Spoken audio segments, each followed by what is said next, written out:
Bonjour et bienvenue dans ce tutoriel à travers lequel je vais vous présenter comment faire le business intelligence sur le projet Orenstar. En fait, le projet Orenstar, je pense que c'est un projet qu'on ne présente plus, qui est en fait un projet très célèbre dans le business intelligence, les gens qui veulent débuter, et qui est un problème très classique qui part d'une base de données opérationnelle pour aboutir à une base de données décisionnelle. Ceci dit, on vous fournit les deux fichiers suivants, un fichier Access Orion et un fichier Excel Stat. En fait, la base de données du groupe Orion Star, qui d'ailleurs faut rappeler une société imaginaire qui n'existe pas réellement, mais qui est un très bon exemple sur le défi de l'informatique décisionnelle. Alors, il est composé de cette manière. La base de données il est constituée de tables qui sont reliées, de cette façon. Autrement dit, ceci est le schéma relationnel de la base de données relationnelle. Et toutes ces tables sont stockées dans ce fichier Orion Access, sauf, sauf la table staff, sauf cette table staff qui est elle stockée dans le fichier Excel. Je pense qu'on pourrait très bien ces tables aussi dans Orion. Et je pense que les concepteurs ou bien les gens qui ont mis en place cette habitude, ils ont voulu tout simplement montrer de l'informatique décisionnelle, que les données peuvent provenir de n'importe quelle source et être traitées par la suite. Donc, ça ne veut pas dire qu'il faut que la base de données opérationnelle soit de type Access, MySQL, c'est-à-dire éviter de montrer qu'il ne faut pas que il n'est pas obligatoire que les données proviennent d'une source homogène. Donc on peut très bien travailler avec des outils différents. Alors, je crois que je vais essayer par la suite de fournir l'ensemble du tutoriel. Je crois qu'il faut rappeler les étapes de l'informatique décisionnelle. On parle d'une base de données opérationnelle. Premièrement, il faut créer l'entrepôt de données à travers un système de gestion de base de données, avoir une virtuelle. Pour ma part, j'utilise Talend. Pour le système de gestion de base de données, pour la création de l'entrepôt, je vais utiliser MySQL. On pouvait très bien utiliser ici Oracle ou autre. On pouvait aussi choisir notre ETL comme Pentao ou autre.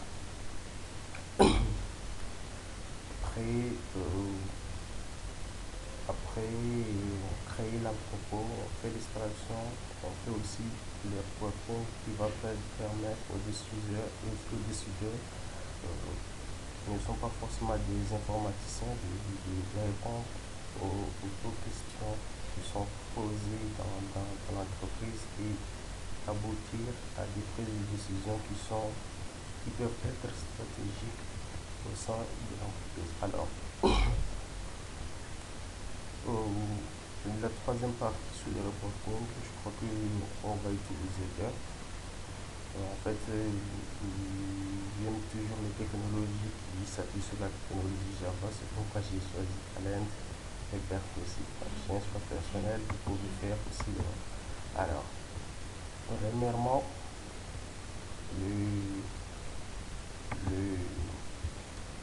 l'étude du cas Orienstar, nous avons la base de données opérationnelle, le schéma relationnel, le modèle en étoile étant celui-ci. Donc la première des choses, c'est de reproduire ce modèle en étoile qui sera en fait l'entrepôt de données. Il faut les créer dans un système de gestion de base de données. J'ai choisi MySQL, créer les dimensions Donc les dimensions de l'entrepôt qui sont celles-ci, je l'ai créé ici dans mon base de données SQL. Donc pour rappel et faire juste la différence, l'entrepôt c'est une base de données. On l'appelle entrepôt lorsqu'il s'agit d'un système décisionnel, parce que la différence d'un système décisionnel, il n'y aura pas de mise à jour ni de suppression. Ceci dit, c'est d'où la notion d'entrepôt, donc c'est un endroit juste où on stocke des données. Et les dimensions, ce sont des tables. Donc, vous créez les tables, vous créez l'entrepôt et les tables, c'est-à-dire vous créez une base de données et les tables qui sont les dimensions. Et il faut très bien préciser les clés étrangères et les clés primaires. Ceci étant fait, vous pouvez le reproduire facilement la création de l'entrepôt de données. Je vais lancer mon utilitaire. Donc premièrement, je vais essayer de remplir la table costume-admin, plutôt la dimension costume-admin. Costume-admin. Donc je dois me connecter. Donc je dois costume-admin. Donc la première des choses à faire, il faut regarder la dimension, étant donné la dimension, quelles sont les tables de la base de données opérationnelle dont elle dépend cette dimension. Autrement dit, il faut regarder chaque ligne de la table de la dimension, regarder de quelle table et de quelle ligne elle dépend de la base de données opérationnelle. Donc, lorsqu'on regarde la base de données opérationnelle, on peut remarquer facilement que la table costume-admin, ces lignes, il y a des lignes qui vont dépendre de la base de la table costume-admin. Autrement dit, cette dimension dépend de deux tables de la base de données opérationnelle. Donc, où sont stockées ces deux tables? Elles sont stockées dans cette table, dans cette base de données Orient Access. Donc, pour rappel, ces deux fichiers, vous devez stocker dans un emplacement dont l'adresse ne contient pas d'espace, parce que vous aurez des problèmes par la suite si le chemin où vous avez stocké, vous avez placé les fichiers contient des espaces. Alors, donc, on a dit que c'est seulement la table stuff qui est stockée ici. Donc, ceci dit, dans un premier temps, on va créer la connexion à la base de données Access pour pouvoir accéder à Costuma et Costumatic, autrement dit les deux tables dont dépendent notre dimension custom. Alors on crée la connexion, on va dans métadonnées. Avant de faire la connexion, pour rappel, j'ai créé un projet que je nomme évidemment ST pour système décisionnel. Donc vous pouvez facilement télécharger Talend dans son site, c'est gratuit. Donc et après, par la suite, vous l'installez. De toute façon, l'installation est facile et intuitive. Donc vous créez aussi un projet. Toujours de la même manière, c'est très facile, c'est quand vous intuitif créer un projet et vous démarrez le projet, vous arrivez dans cette interface qui est très semblable à Eclipse, puisqu'en effet, Talend est créé à base d'Eclipse. Alors, je crée la connexion à la table, à la base de données plutôt Access, pour pouvoir accéder à Costuma et Costumatic. Donc, créer une connexion. Le nom de la connexion, je peux la nommer comme je veux. Donc je la nomme connexion access, puisque je me connecte à la base de données access. Suivant, elle est de quel type? De type access. Access 2003. Donc le login, je n'ai pas de login. Le mot de passe, je n'ai pas de mot de passe. Et je précise son emplacement. Je suis dans mon bureau.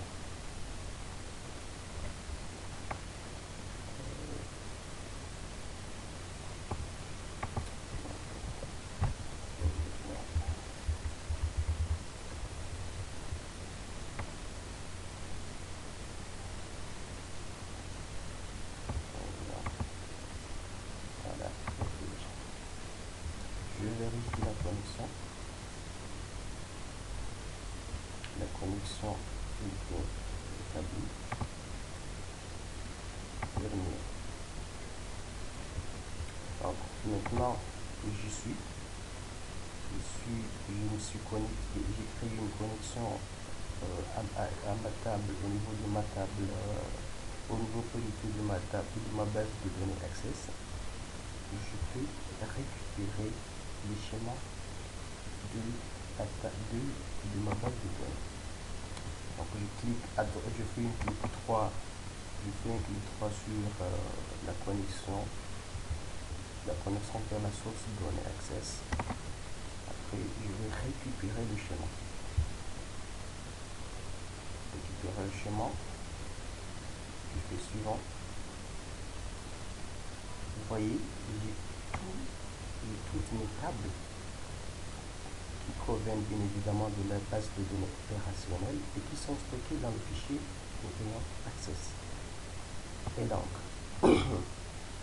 maintenant, j'ai la possibilité, je peux importer toutes ces tables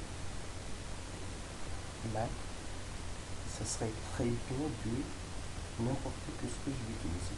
Ceci étant dit, à chaque fois que j'aurai besoin d'une table, je vais tout simplement n'importe que cette dernière. Donc pour le moment, puisque pour le moment je me contacte que la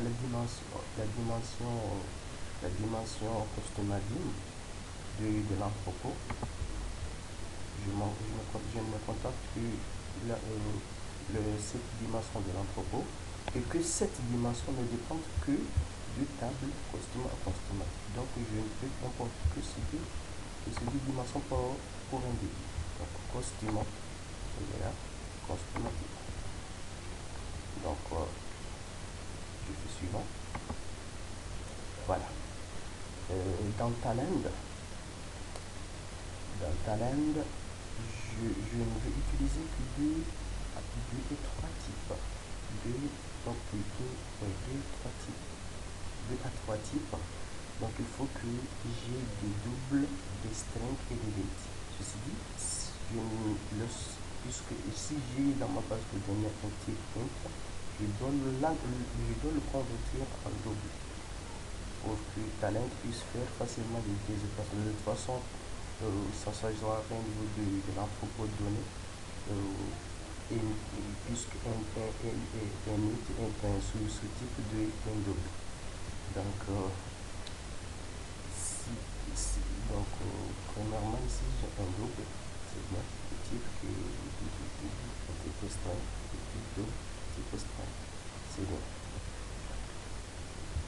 Le customer, double string, donc date, donc c'est bien.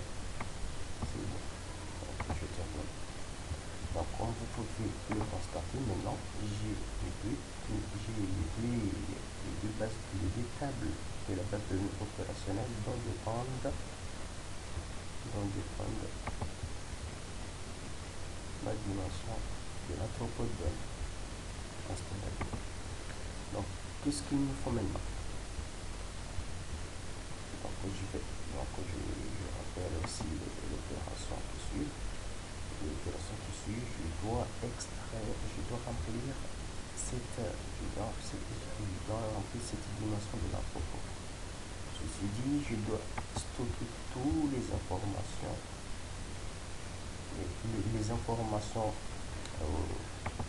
les informations de cette dimension qui sont liées à ce table dans l'entrepôt de données, c'est-à-dire dans la dimension se trouvant dans l'entrepôt de données, autrement dit dans cette base de données. Ici, je dois stocker toutes les informations ici.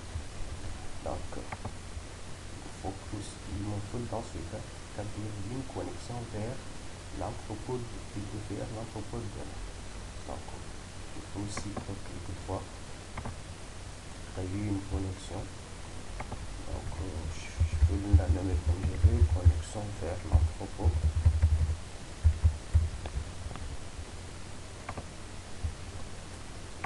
Et puis, l'entrepôt, c'est du type MySQL.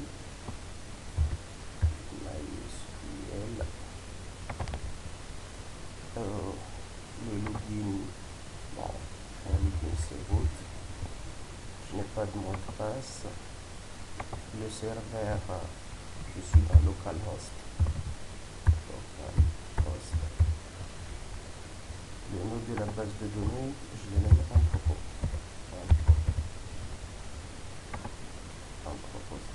C'est ça. Entrepôt. Je vérifie la connexion. J'ai bien me connecter à mon entrepôt de données. Et puis, je fais. Donc, maintenant, j'ai une connexion de l'entrepôt de données. De la même manière, je récupère le schéma de l'entrepôt suivant. L'entrepôt aussi que je peux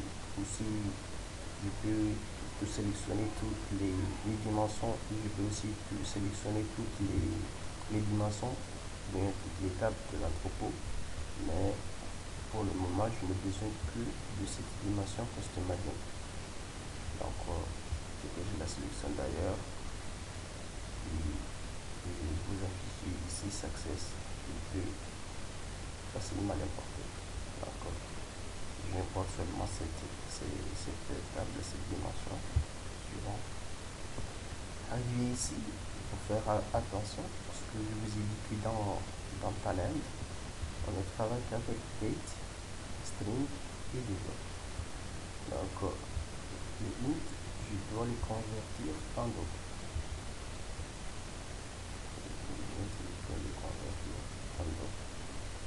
Les strings, il n'y a pas de problème. Les short int, je dois les convertir.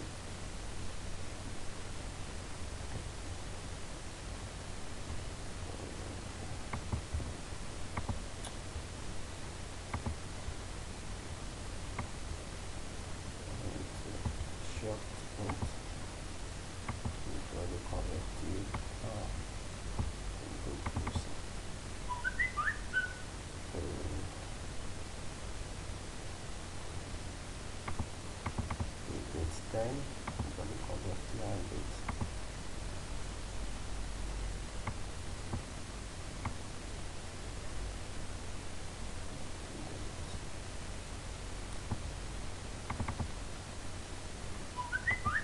De toute façon, comme je vous ai dit, puisque on a converti dans le type global, lorsqu'ils vont être persister au niveau de la base de données, ça ne changera aucun problème, puisque ce sera des hits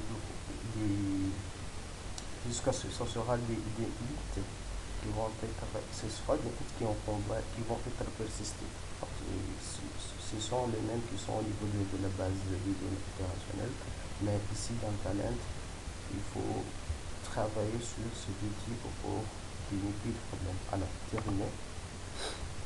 Donc maintenant, tout ce qu'il faut pour travailler, pour remplir la première dimension au niveau de la table du schéma étoile qui est customizé.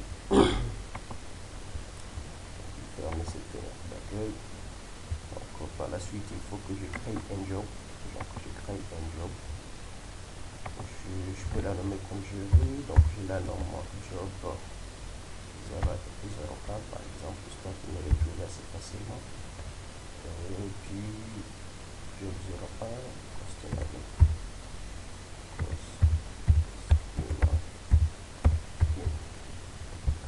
Puis terminé.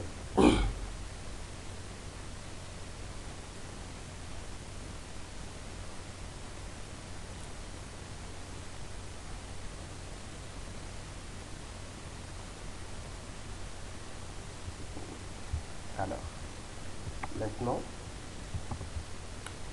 je dois importer mes tables opérationnelles, customer, access input, c'est-à-dire le type access, et le type input, c'est-à-dire en entrée. C'est-à-dire ce sont les tables qui vont donner de l'information, mais qui ne vont pas recevoir de l'information. De la même manière, j'importe customer type. Et de l'autre côté, j'importe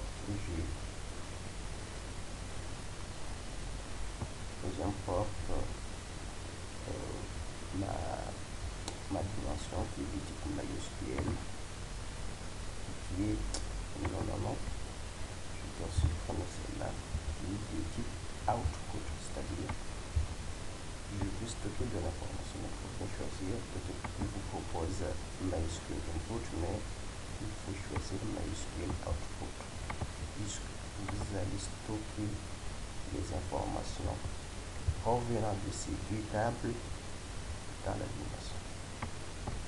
Donc il vous faut un tmap. Vous pouvez le chercher dans les rubriques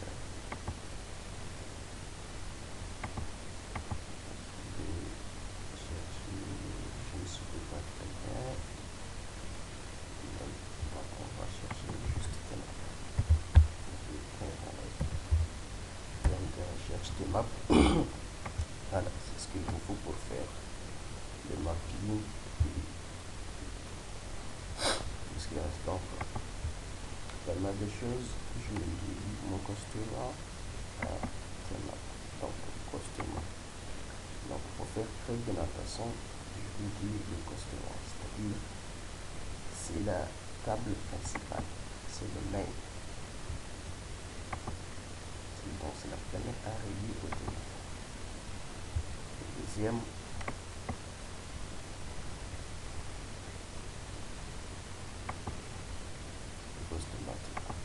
pourquoi ceci c'est le même, ceci c'est le record. Ça c'est le même. Donc le même, je vais choisir le même parce que en fait c'est la table principale que je vais lier à la base de données. Sauf que cette table elle est liée à celle-ci. D'ailleurs on va le voir. On va d'abord faire la correction.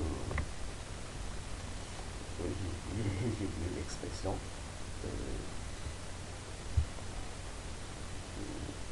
Je crois que ça va revenir après. De toute façon, ça c'est la table principale.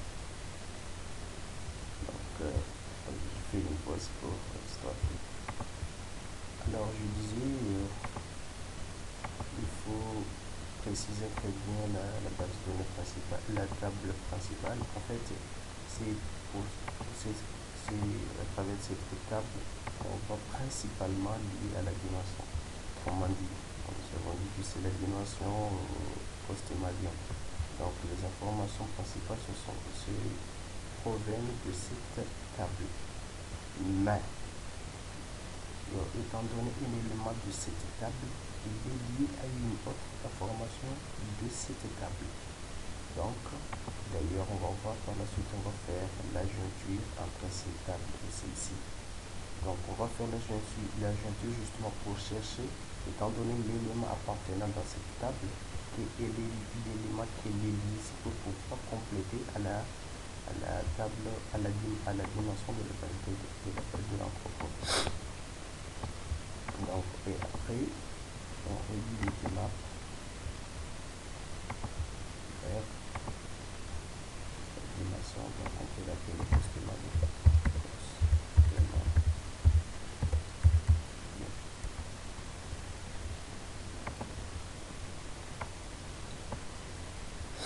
Alors, c'est bien.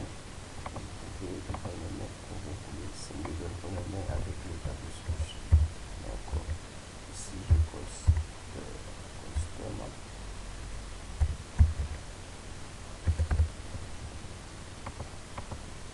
Ici, j'ai customer type. Donc, on va essayer, on va double-cliquer sur le théâtre. Et la première des choses à faire, c'est de faire la jointure entre les tableaux sources. Donc, il suffit juste de récupérer donc, la table de costume.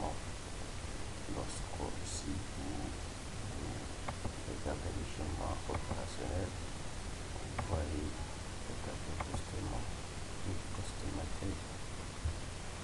Là, donc costume et costume tête. Et le départ du site Canada étrangère costume tête. Pour résumer, costume tête, c'est celui-ci qui est relié à costume tête. Donc vous récupérez cet élément et vous le positionnez ici.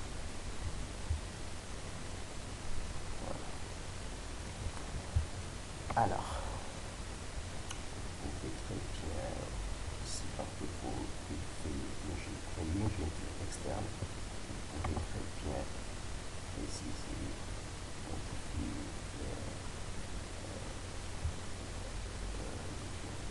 faire une jointure interne.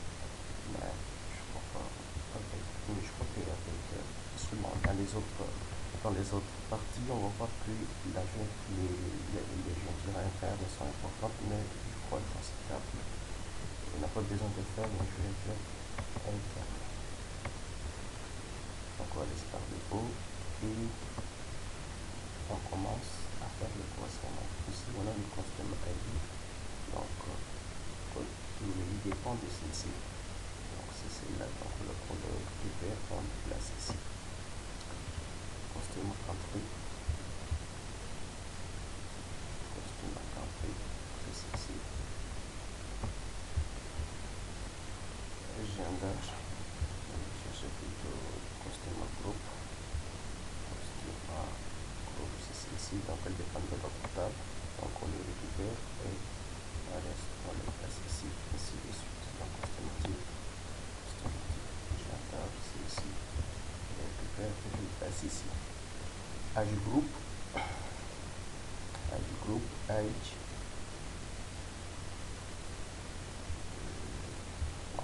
On va le voir après. On passe customer name,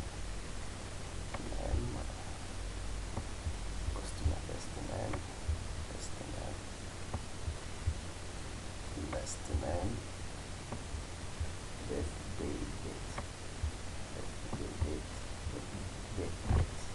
Alors, pour le customer age group et le customer.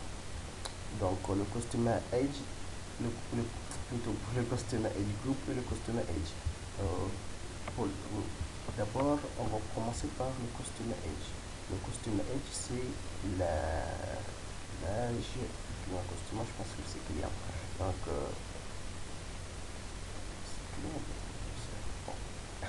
peu importe. Ce qui est important, c'est l'âge. C'est l'âge, je pense, du fournisseur. Et donc, alors que dans la base de données opérationnelle, on a juste l'information de la date de naissance. Donc, qu'est-ce qu'on va faire? Donc, c'est une opération à faire.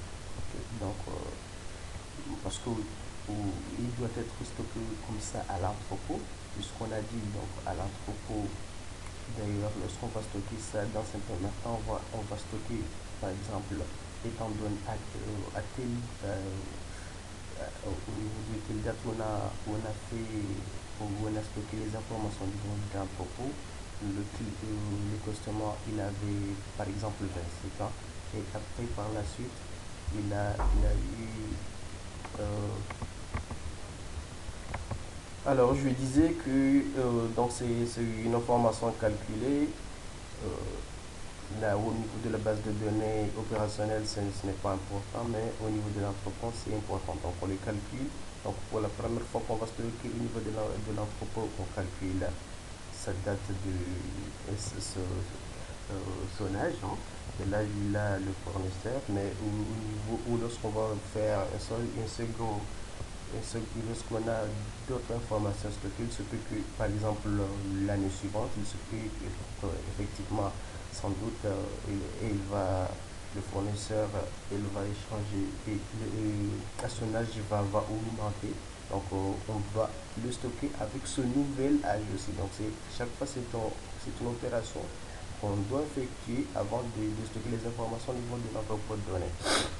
Mais au niveau de la base de données opérationnelle, donc comme vous voyez, on a les tables de la base de données opérationnelle qui sont ici. On a juste le birthday date. Birthday, c'est-à-dire la date de naissance. Donc on doit récupérer la date courante moins cette date de naissance pour pouvoir trouver l'âge plutôt du customer. Donc on va créer une variable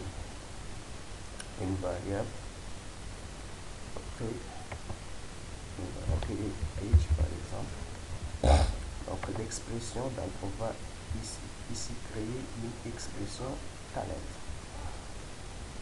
Alors, cette expression talent, donc ça sera celle-ci.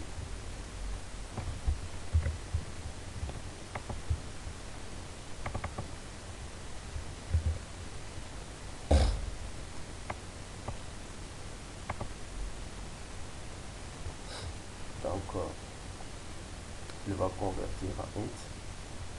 Donc, il va prendre la date courante, talent.get current date. Donc, ce sont des choses que vous connaissez déjà.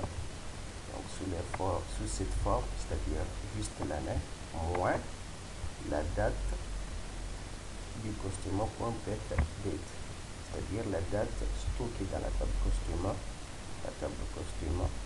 après la ligne birth date.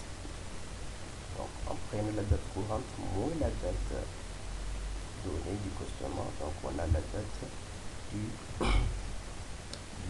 customer. On fait OK. Et après, on réduit cette variable avec age. Alors, on a aussi besoin du groupe. C'est-à-dire, on peut aussi classer la catégorie d'âge. Donc, le groupe age group, c'est pour dire par exemple cette catégorie a entre 30 et 25 et entre 25 et 30 ans, celui-ci le âge est supérieur à 50, ainsi de suite. Donc tout ça est représenté par cette variable. Donc on utilise toujours la variable age. On récupère.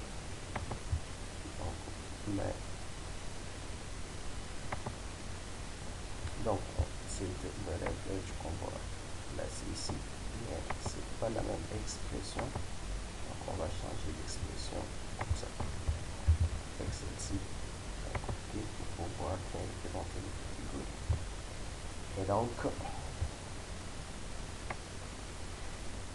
donc là, le plus gros est fait. Donc on fait OK.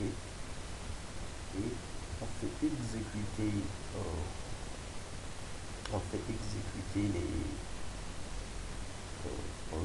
les jobs. Donc lorsqu'on fait l'exécution, s'il n'y a pas d'erreur, bien évidemment, on va extraire toutes les informations contenues dans cette dimension en faisant la jointure avec cette table. En faisant la jointure avec celle-ci, elles vont être stockées dans la dimension post-imagine. Mais étant donné que j'ai déjà fait cette opération, donc pour éviter que je n'ai pas de doublons au niveau de mon entrepôt de données, je je vais tout simplement éviter de le faire. Je ne vais pas tout simplement faire cette opération. Donc je vais supprimer cette dimension. Je vais faire juste un test. Donc je vais dans log and error. Donc je vais chercher log c'est ceci. Donc c'est juste pour éviter parce que je n'ai pas de doublon au niveau de mon entrepôt, puisque j'ai déjà fait cette opération. Mais quand même, arrivé au stade précédent, vous pouvez très bien exécuter le job. C'est ce que vous devrez faire. Donc je fais une domaine. Pourquoi je vais quand même garder.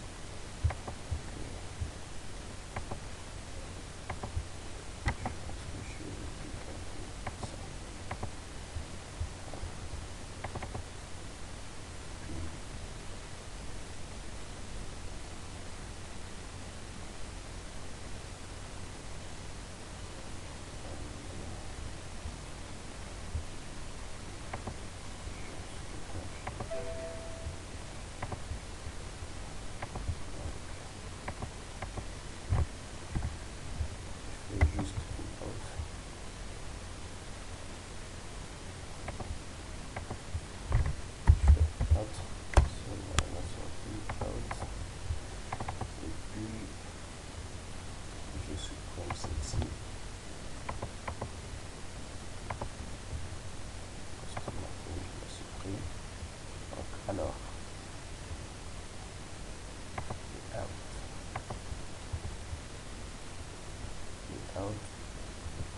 ça ne présente pas une dimension au niveau de l'entrepôt. C'est juste pour effectuer des tests. Donc, écouter la erreur, donc c'est juste pour effectuer des tests. Donc, je vais prendre le costume LED, le campé, le légendaire,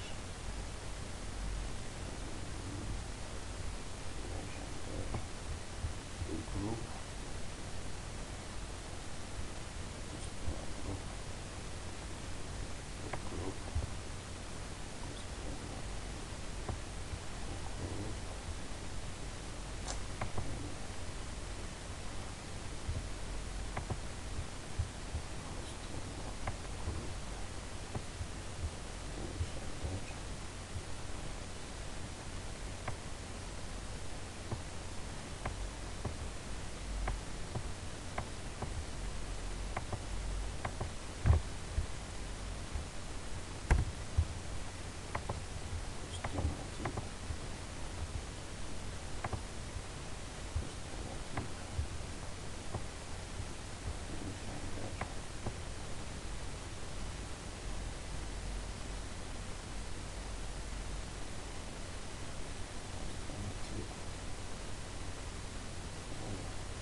Maintenant, on exécute juste pour voir ce que ça donne. Exécuter le job. Si tout va bien, on devra voir les informations s'afficher ici.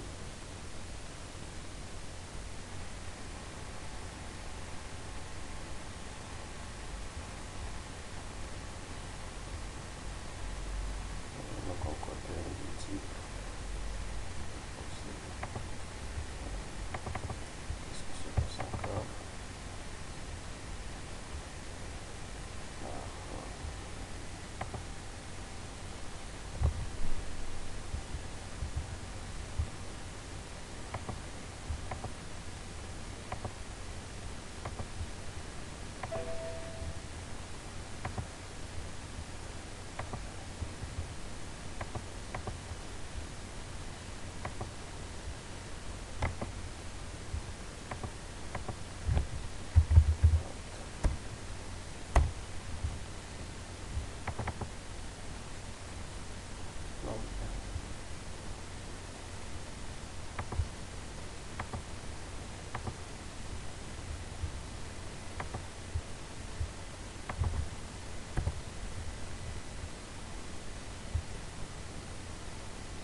Alors,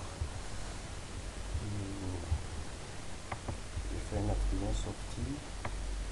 Maintenant, on va essayer de... En fait, comme je vous ai dit, c'est le téléopéreur. Le téléopéreur, c'est juste pour montrer que ça ne va pas, ça ne va rien stocker au niveau de l'entrepôt, mais c'est juste pour voir le résultat qui va se produire au niveau de la sortie. Donc, ceci dit, lorsqu'on met le bureau,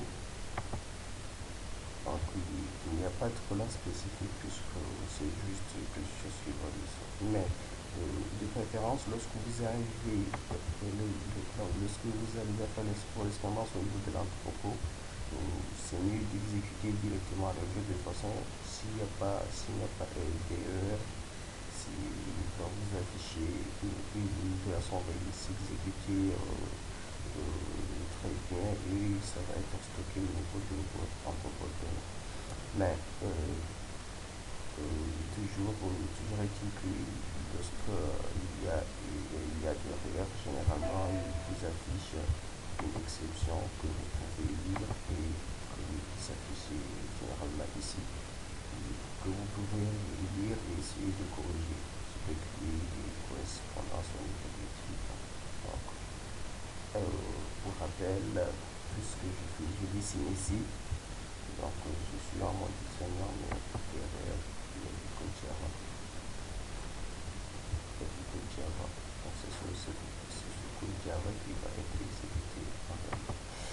Donc aussi pourquoi lorsqu'il y a erreur, donc c'est une exception que j'ai qui va être affichée ici.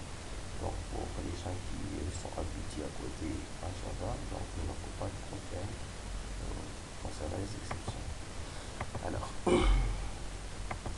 donc ça je connais, c'est vrai qu'il m'affiche parce que j'ai une correspondance.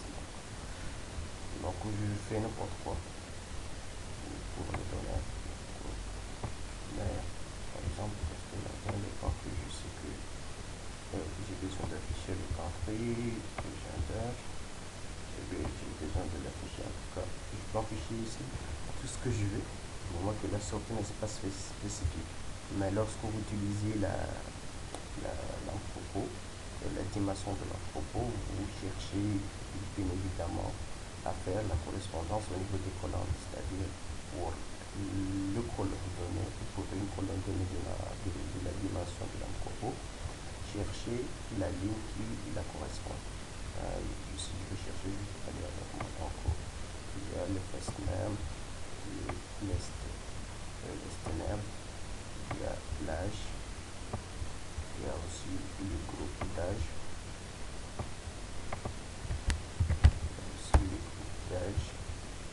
le groupe, aussi le groupe. Donc j'affiche tout ce que je veux comme je vais et donc je m'arrête là, je fais un OK et j'essaie d'exécuter la concordance entre les deux.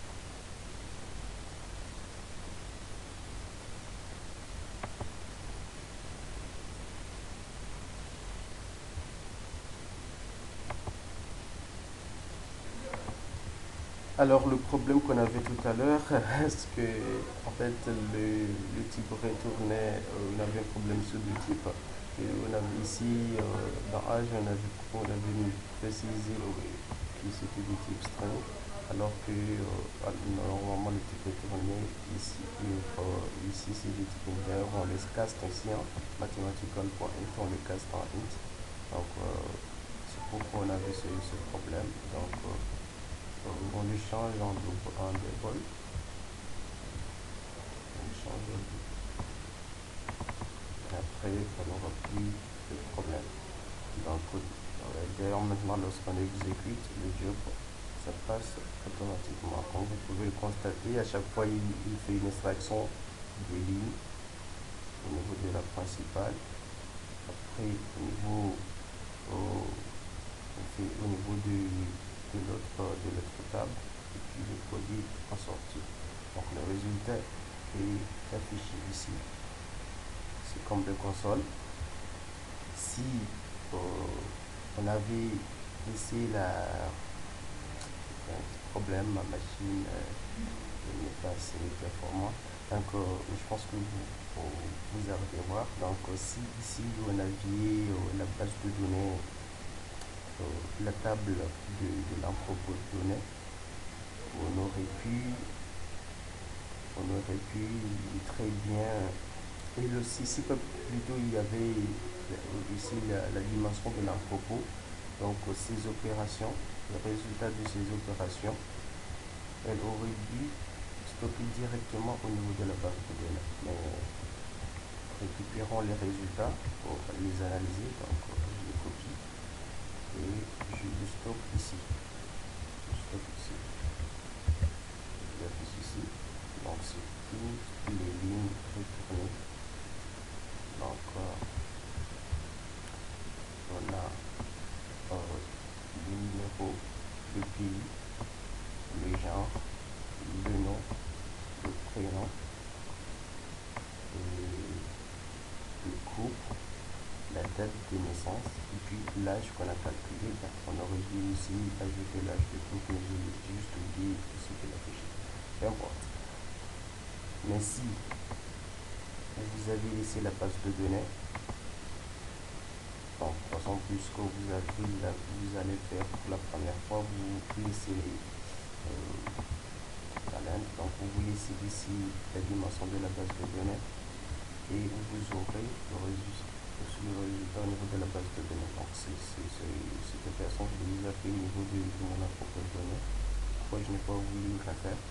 Donc vous aurez le customer ID, le customer group, le customer type, les genres, la catégorie, le nom, le prénom, la date de naissance. Donc c'est exactement ce que vous aurez au niveau de l'envoi de données. Donc merci, j'avais prévu de ne pas dépasser les 30 minutes, mais c'est comme ça, bon, je n'ai pas pu.